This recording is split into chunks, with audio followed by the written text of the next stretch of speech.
ஆரம்பித்தேன். இப்போ நீங்கள் தான் என்ன பண்ணோம் பேச போகிறீங்கள்ல. ஏன்னா நம்ம ரூத்தை பற்றி நம்ம போன வாரம் என்ன சொன்னேன், ஒரு பைபிள் அனலைஸ் பண்ணிவிட்டு வர சொன்னேன். ஸோ இப்போ உங்களுக்கு வந்து உங்கள் டைம். ரூத் ஒரு மோவாபிய பெண். அவங்க ஹஸ்பண்டை அங்கே போய் மறிக்க கொடுக்குறாள். ஆனாலும் அவங்க மாமியாரை உறுதியாய் பற்றி கொண்டாள் அப்புறம் அவங்க இருவரும் எருசலேமுக்கு வராங்க. ஆண்டவரை, இஸ்ரவேலின் தேவனாகிய கர்த்தரை அவள் உண்மையாய் முழு மனதோடு ஃபாலோ பண்ணுறா. சம்மரி அவள் ஒரு கரேஜியஸ் உமன், ரொம்ப ஒரு தைரியமான ஒரு ஸ்திரீயாக இருந்தாள். அந்த கண்ட்ரி அவளுடைய மோவாப் தேசத்தை விட்டால், குடும்பத்தை விட்டால், ட்ரெடிஷன் அவள் விட்டாள். ஆனால் மாமியாரை உறுதியாய் பற்றி கொண்டாள்.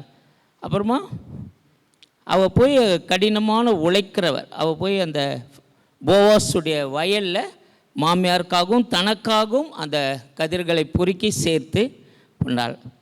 கடைசியில் போவாஸையும் மணந்து கொண்டு ஓபேத்தை பெற்றெடுக்கிறார். அவர் ஜெஸ்ஸியுடைய தகப்பனாகவும் தாவீது ராஜாவுடைய தகப்பனாகவும் இருப்பதை நாம் பார்க்கலாம். அதன் மூலமாக கிறிஸ்து அந்த வம்ச வரலாறில் வருகிறார். ஸ்ட்ரெங்க்த்துன்னு பார்த்தா ரூத்துடைய அவர் ரொம்ப கம்பேஷனேட், லாயல், ரொம்ப உண்மை உள்ளவர், நேர்மை உள்ள இருந்தால், அன்புள்ளவர், மாமியாரை அதிகமாக நேசித்ததை அதில் பார்க்கலாம். அடுத்தது இஸ்ரேல் தேவனாகிய கர்த்தரை அவள் உண்மையாக அவள் இது வரைக்கும் அறிந்ததில்லை, ஆனாலும் அவரை நேசித்து அவளை ஃபாலோ பண்ணா. அப்புறமா அவங்க மாமியாரின் இன்ஸ்ட்ரக்ஷனை கேட்டா.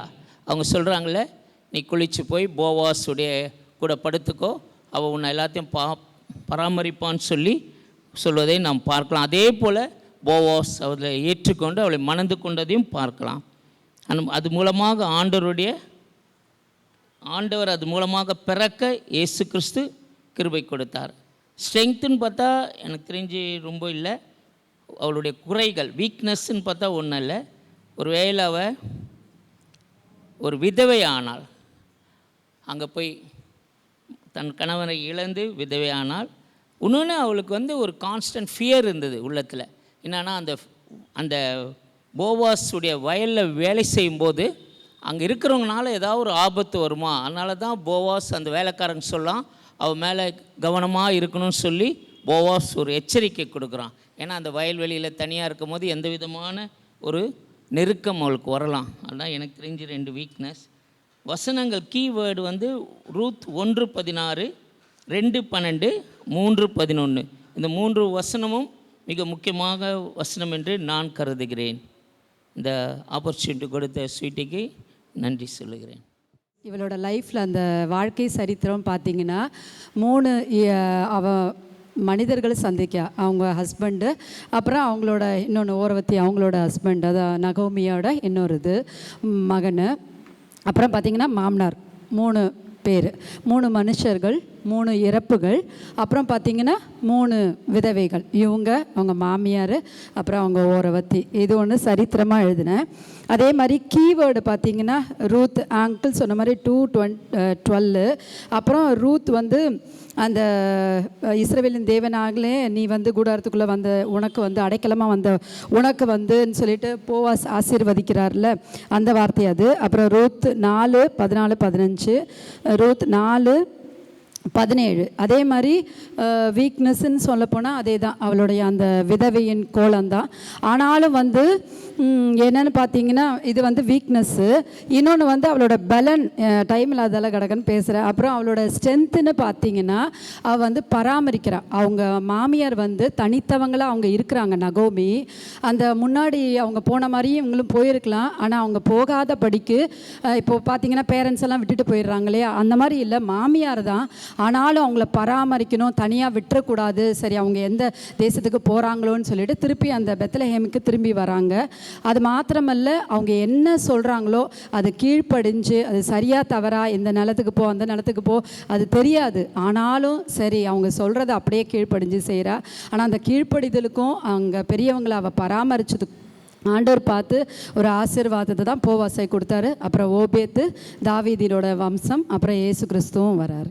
எனக்கு ரூத்தை பற்றி எடுக்கிற போது ரூத் வந்து ஒரு தயவின் அடையாளமாக எனக்கு கண்ணில் தெரிந்தது. எதனாலனா பார்த்தீங்கன்னா ரூத் 1:18 2:2 2:10 2:13 இந்த மூன்றுலேயும் பார்த்தீங்கன்னா 1:18 பார்த்தீங்கன்னா அவள் தன்னோடி கூட வர மன உறுதியாக இருக்கிறதை கண்டு அப்புறம் அதை குறித்து அவளோடு ஒன்றும் பேசவில்லை அப்படின்னு போட்டிருக்குது. ஆக்சுவலி பார்த்தீங்கன்னா ரூத் பார்த்தீங்கன்னா முதல்ல வந்து பார்த்தீங்கன்னா அவங்களுடைய மாமியாருக்கும் எப்படி தயை செய்தார்கள் அப்படின்னு நீங்கள் வந்து ஃபஸ்ட்டு சாப்டரில் பார்க்கலாம். அடுத்தது பார்த்தீங்கன்னா தயை செய்யணும், அந்த தயை செய்கிறதுனால அவள் தயை பெற்றுக்கொண்டால் போவாஸின் கண்களில் அவளுக்கு தயவு கிடைத்தது. முதல்ல நம்ம தயவு செய்கிறவர்களாக இருந்தால் நம்ம தயவை பெற்றுக்கொள்ளலாம் அப்படிங்கிறதுனால தான் எனக்கு வந்து ரூத்தை பார்க்கிற போது தயையின் ஒரு அடையாளமாக நான் பார்க்கிறேன். ரூத்தினுடைய சரித்திரம் நிறைய காரியத்தை நம்ம கற்றுக் கொடுக்கும். நான் எழுதியிருக்கிறேன், ரூத்தினுடைய சரித்திரம் வந்து கருணையை பற்றியும் தன்னலமற்ற குணத்தை பற்றியும் உறுதியான மனதை பற்றியும் குடும்பத்தாரின் உள்ளார்ந்த தேவைகளை உணரும் மனநிலையையும் உழைப்பின் முக்கியத்துவத்தையும் நமக்கு கற்றுக் கொடுக்கிற ஒரு சரித்திரமாக நான் எழுதி வைத்திருக்கிறேன். ரூத்துக்கு பற்றி ஒரு முக்கியமான ஸ்ட்ரென்த் அப்படின்னு எழுதியிருக்கிறது. நான் என்ன எழுதியிருக்கிறேன்னா, நம்ம எல்லாருக்கும் ஒரு கருணைன்னு ஒரு குணம் இருக்கும், கைண்ட்னஸ் அப்படின்னு. ஆனால் ரூத்துக்கிட்ட இருந்த குணம் என்னென்னா எக்ஸ்ட்ராடினரி கைண்ட்னஸ், ஒரு அசாதாரணமான ஒரு அல்லது ஒரு சிறப்பான அப்படின்னு கூட எடுத்துக்கலாம், சிறப்பான இரக்கம்.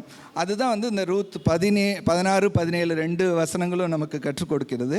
அதே போல் ரெண்டாவது என்ன எழுதியிருக்குன்னா ரூத்தினுடைய மன உறுதி.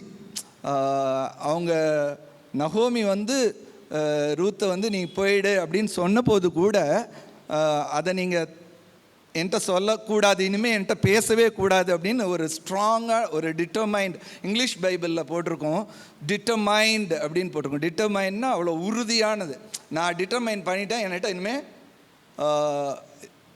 என்னோட வர வேணான்னு நீங்கள் சொல்லாதீங்க அப்படிங்கிறத டிட்டர்மைண்ட் கேரக்டர் ரெண்டாவது. இன்னொன்று வந்து மூன்றாவது கேரக்டர் பார்த்திங்கன்னா மருமகளாக வாழாமல் மகளாக வாழ்ந்து காட்டினாள். அதனால தான் பார்த்தீங்கன்னா நகோமி வந்து 2 இடத்துல சொல்கிற போது மகளே அப்படின்னு கூப்பிடுவாங்க பார்த்தீங்கன்னா. ஸோ இந்த ஒரு ஸ்ட்ரென்த், ரூத்தினுடைய ஸ்ட்ரென்த்னு இந்த 3 காரியங்கள், எக்ஸ்ட்ராடினரி கைண்ட்னஸ், டிட்டர்மினேஷன் அண்ட் ஒரு மகளாக வாழக்கூடிய 3 காரியங்களை நான் கற்றுக்கொண்டேன். வீக்னஸ்ன்னு ஒன்றும் இல்லை, பட் இருந்தாலும் எனக்கு தெரிந்த ஒரே ஒரு பாயிண்ட்டை மட்டும் நான் சொல்லிடுறேன். அதாவது பார்த்தீங்கன்னா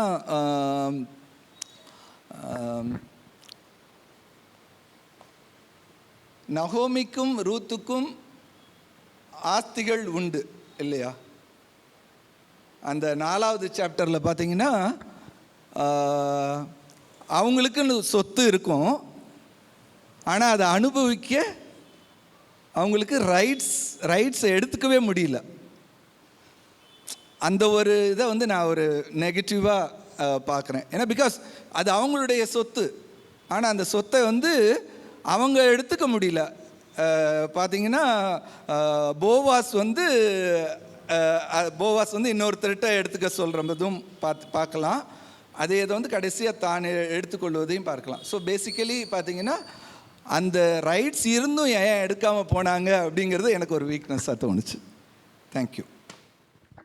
மெயினாக அவர் வந்து இஸ்ரவேலின் தேவனை உறுதியாக பற்றி கொண்டது.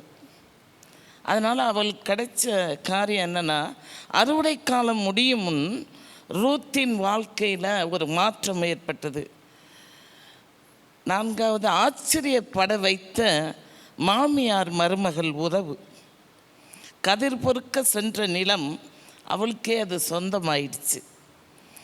மக்களும் தன் கணவனாக இருக்கும் பொழுது இல்லாத ஒரு குழந்தை செல்வம் அவளுடைய அந்த ஃப்யூச்சரில், அதாவது போவாஸ் மேரேஜ் பண்ண பிறகு ஆண்டவர் உடனே கொடுத்து அது சரித்திர நாயகியாக அவரை ஆண்டவர் நிலைநிறுத்தினார். அந்த நேரத்தில் பெத்லெஹேம் குமாரத்திகளுடைய உள்ளமெல்லாம் நிறைஞ்சிருந்துச்சான். எதனாலன்னா ரூத்தை குறித்து அவங்க வாழ்வினால் தேவனுக்கு ஸ்தோத்திரம் செலுத்தினார்கள். எப்பிராத்தாவின் தெருக்களிலே வாழ்த்து செய்தியும் ஆசீர்வாத ஒளியும் துதியின் சத்தமும் ஒலித்து, ரூத்தினுடைய சாட்சியான ஒரு வாழ்க்கை அந்த தேசம் முழுவதும் ஒலித்ததுன்னு போட்டிருக்கு. அப்படின்னா என்ன அர்த்தம்னா, அவருக்கு ஆண்டவர் சமூகத்தில் அந்த இஸ்ரவேலின் தேவனாகிய கர்த்தரை அவள் பிடித்து கொண்ட விதம் இன்றைக்கி நம்மளுடைய வாழ்க்கையில் நம்ம பிடிச்சிக்கிறோம். இதில் ஒரு தலைப்பு இருக்குது, ஆண்டவர் சகோதரி கொடுத்தது போல் சம்மரி, ரெண்டாவது ஃபேமிலியோட டீட்டெயில்ஸ், அதெல்லாம் நான் எழுதியாக உங்கள்கிட்ட கொடுத்துருவேன். அதில் வாழ்க்கையிலேருந்து, இந்த வாழ்க்கையிலேருந்து நம்மளுடைய லைஃப்பில் நம்ம என்ன படிப்பிச்சிருக்கிறோம் ஒரு 2 பாயிண்ட் சொல்லிடுறேன். இதில் அந்த பெத்லெஹேம் குமார்த்தி எல்லாம் சொல்கிற சாட்சி பத்தாதுன்னு ரூத்தும் அவளை சார்ந்தவர்களும் மிக மிக மிக ஆசீர்வதிக்கப்பட்டாங்க. இன்றைக்கி கர்த்தரை சார்ந்து கொள்ளும் பொழுது தான் அந்த ஆசீர்வாதமும் அந்த கிருபையும்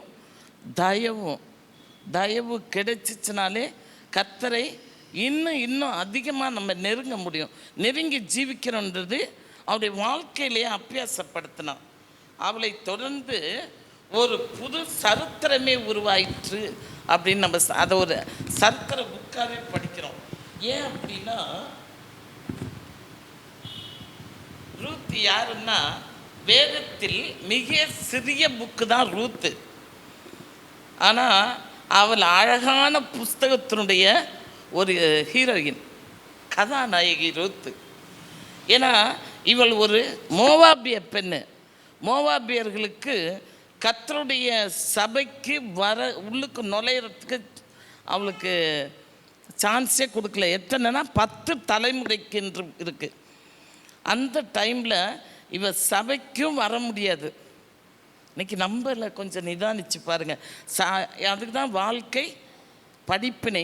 இதை வச்சு ரூத்தை வச்சு நம்ம என்ன கற்றுக்குறோன்னு. அவள் சபைகளுக்கெல்லாம் வர முடியாது, கர்த்தரை பற்றி அறிய முடியாது.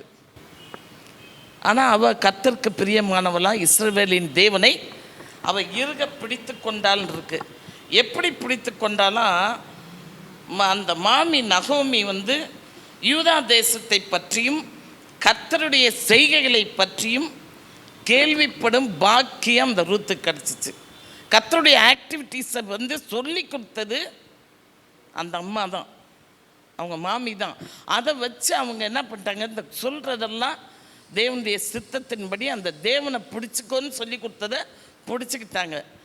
என் அன்பு மகள் சொன்னது போல் அநேக சத்தியத்தை நம்முடைய வாழ்க்கையில் கேட்டுக்கிட்டு இருக்கிறோம்.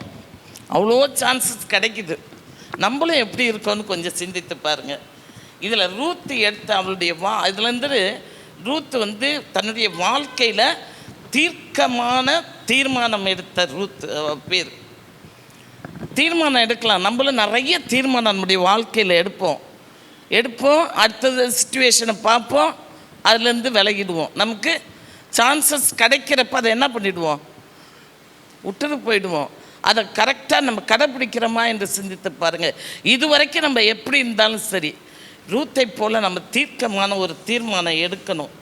ஏன்னா அவள் மாமியார் விதவை, இவங்களும் ஒரு விதவை தான். ஆனால் அந்த வாழ்க்கையில் இப்படிப்பட்ட தீர்க்கமான தீர்மானம் மிக மிக அவசியம் என்று சொல்லி அதை எடுத்துக்கிட்டான்.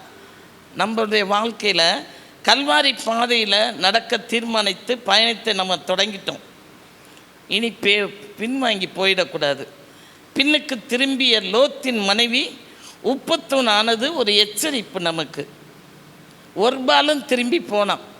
ரூத்தோட ஹஸ்பண்டோட அண்ணனோட தம்பியோட ஏதோ ஒரு ஒய்ஃப், அவளும் திரும்பி போயிட்டா. ஆனால் நாம் அவளை பற்றி ஏதும் அறியக்கூடாமல் மறக்கப்பட்டிருக்கா வேதத்தில். ஒருபாலை பற்றி ஒன்றும் தெரியாது, அந்த பேர் தான், அவ்வளோதான்.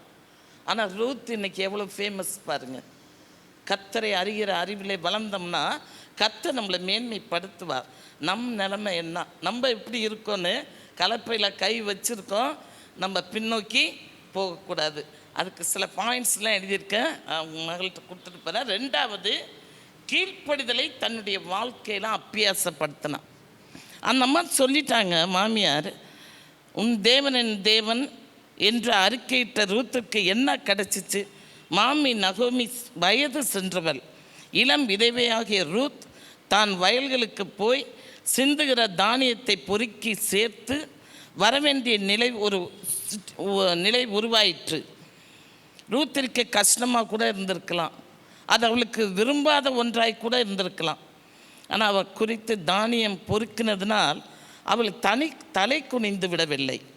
தன் மாமியின் மீது காட்டிய கரிசனையும் கீழ்ப்படியில்தான் அது வெளிப்பட்டுச்சு அவள்கிட்டேருந்து. ஏன் அப்படின்னா தான் லேவியராகவும் 19ஆம் அதிகாரம் 9-10 படித்து பாருங்கள்.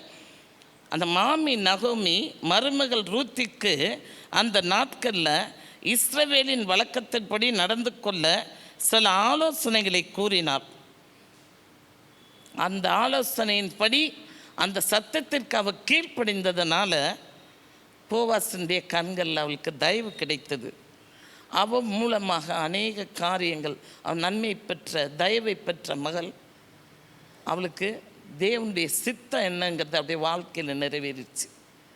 இன்றைக்கி நம்மளுடைய வாழ்க்கையில் எடுக்கிற தீர்மானங்கள் தீர்க்கமான தீர்மானமாக இருக்கா? அது நம்ம தேவ சமூகத்தில் தேவனுக்கும் தேவனுடைய காரியங்களுக்கும் கீழ்ப்படுகிறோமா? நம்மளுடைய நிலைமை என்னன்னு கொஞ்சம் சிந்தித்து பாருங்கள். இதுதான் ரூத்தின் வாழ்க்கையிலிருந்து நான் படித்து கொண்ட ஒரு படிப்பினை. கர்த்தருடைய பரிசுநாமத்துக்கு ஸ்தோத்திரம். அருமையான சந்தர்ப்பத்தை கொடுத்த போதருக்கும் மகளுக்கும் கர்த்தருக்கும் நன்றி செலுத்துகிறேன். தேங்க்யூ. சொன்ன மாதிரி ஃபஸ்ட்டு பாயிண்ட் வந்து என்னென்னா, அவள் விட வேண்டியதை விட்டுட்டு நலமானதை என்ன பண்ணா சூஸ் பண்ணா. கரெக்டாக என்ன பண்ணா, அவளுடைய சாய்ஸஸ் இருந்தது. அக்கா சொன்ன மாதிரி அவளுடைய கீழ்ப்படிதலும் பெரியவர்களை பராமரிக்கிற குணமும் அவளை என்ன பண்ணுது, உயர்ந்த இடத்துக்கு கொண்டு வந்தது. ஸோ நிறைய சத்தியங்களை ஆவியானவர் என்ன பண்ணுறாரு, உங்கள் மூலமாக எனக்கு என்ன பண்ணியிருக்காரு, கற்றுக் கொடுத்தாரு. கடந்த காரியத்தை குறித்து கவலைப்படாமல் ரூத் என்ன பண்ணுறா, நலமானதை என்ன பண்ணுறா, பிடித்து கொள்கிறா. ஆன்ட்டி சொன்ன மாதிரி அவளுடைய சாட்சி அவளுடைய வாழ்க்கை அவளுடைய குடும்பத்தை மாத்திரம் என்ன பண்ணல, ஆசீர்வதிக்கலை. அவங்களுடைய ஒரு பெரிய சந்ததியை என்ன பண்ணிச்சு, கிறிஸ்துவுக்காக எழும்பின ஒரு சந்ததியாக இருந்தது. இதே போல் ரூத் தன்னுடைய உத்தமத்தில் என்ன பண்ணுறா இருந்தா, ஆண்டவர் என்ன பண்ணா உறுதியாக பற்றி கொண்டா. ஸோ இப்படிப்பட்ட சத்தியங்களை ஆண்டவர் உங்கள் மூலமாக எனக்கு தெரியப்படுத்துனதுக்காக நான் ஆண்டவரை ஸ்தோத்திருக்கிறேன். இது போல் நம்ம இன்னும் அநேக காரியங்களை நம்ம என்ன பண்ணுவோம், புதுசாக என்ன பண்ணுவோம், வருகிற நாட்களில் நம்ம கற்றுக்கொள்ள ஆண்டவர் கிருபை செய்வாராக.